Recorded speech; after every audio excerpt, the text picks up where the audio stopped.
Part 2. The Engels debate. Where did it all begin? What are the current alternatives?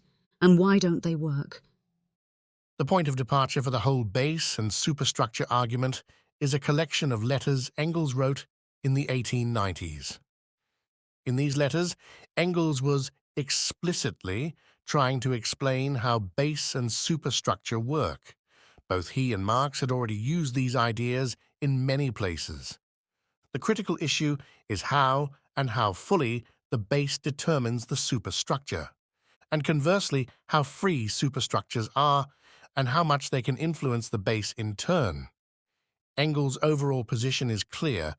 I'm in no doubt about the ultimate supremacy of economic development over these fields also, but it will come about within the terms laid down by each individual field. The problem comes when interpreting Engels' meaning in detail. Here is a longer statement. According to the materialist view of history, the determining factor in history is, in the final analysis, the production and reproduction of actual life. More than that was never maintained either by Marx or myself. Now, if someone distorts this by declaring the economic moment to be the only determining factor, he changes that proposition into a meaningless, abstract, ridiculous piece of jargon. The economic situation is the basis, but the various factors of the superstructure, political forms of the class struggle and its consequences, namely constitutions set up by the ruling class after a victorious battle, etc., forms of law and the reflections of all these real struggles in the minds of the participants, that is, political, philosophical and legal theories, religious views, and the expansion of the same into dogmatic systems.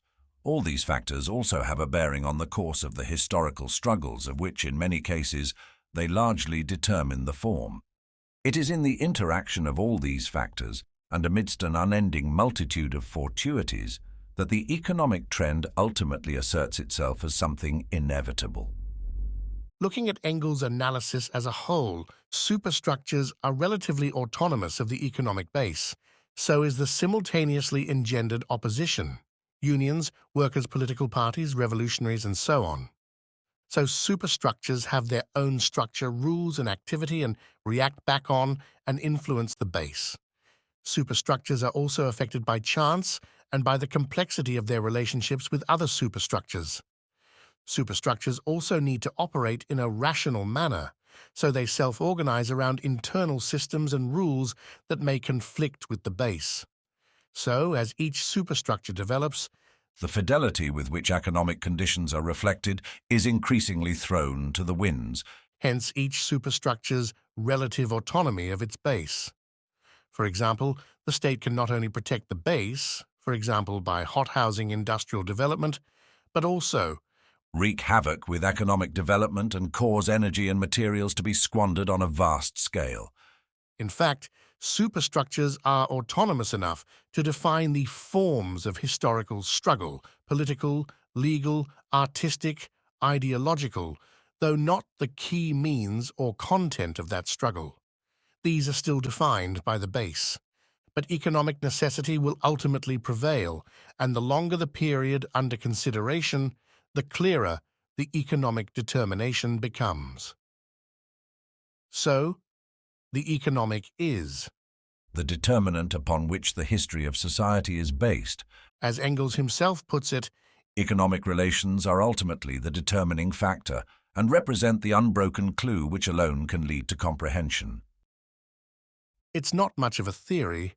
It explains very little, and what it does explain, it explains only superficially. For example, which of these questions can reflection or relative autonomy really answer? Why do bases need superstructures? How do superstructures arise?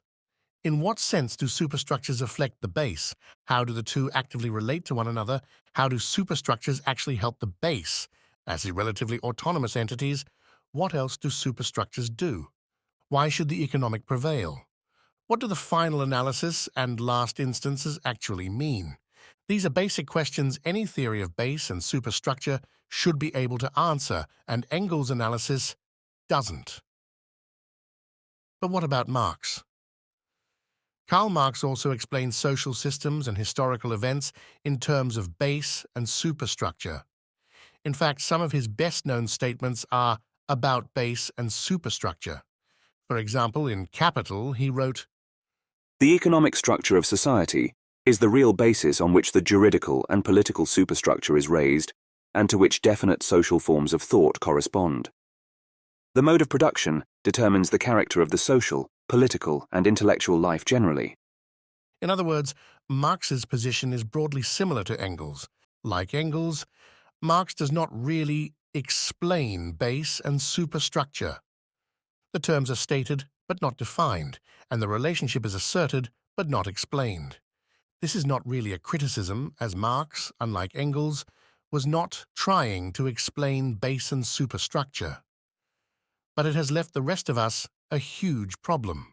This has led to many new flavors of reflection being developed. The weakness of the idea of reflection has long been recognized, and there have been many attempts to develop it into something more credible. Many have tried to enrich the concepts of reflection and relative autonomy.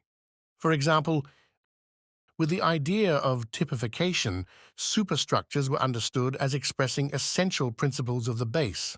For example, Protestantism typifies capitalism on the religious plane.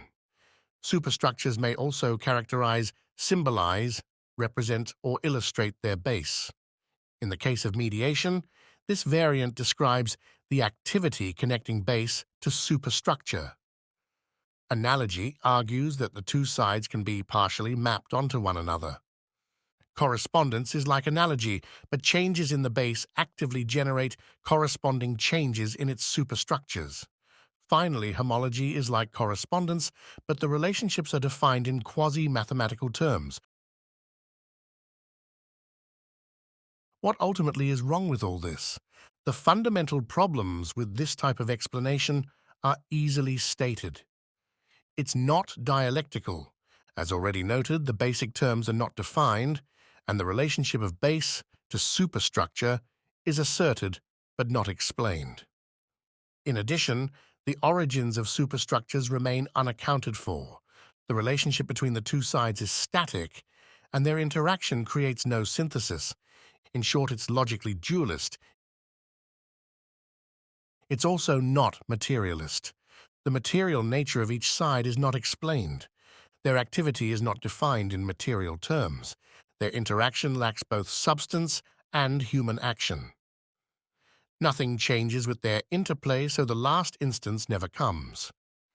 In the meantime, almost any degree of relative autonomy seems to be permissible. In fact, it smacks of idealism. In short, such theories do not explain base and superstructure at all. So, what is the alternative? Is there a better interpretation of base and superstructure? Why is it better, and why should it work? Broadly speaking, the solution to the problem of base and superstructure lies in two concepts that are very familiar to Marxists: contradiction and production. However, despite the fact that various authors have identified contradiction as playing a fundamental role in the whole problem of base and superstructure, their argument has never been articulated in any detail, and hardly anyone seems to have mentioned production at all. So the first step has been taken, but no more. The right approach has been identified, but not implemented.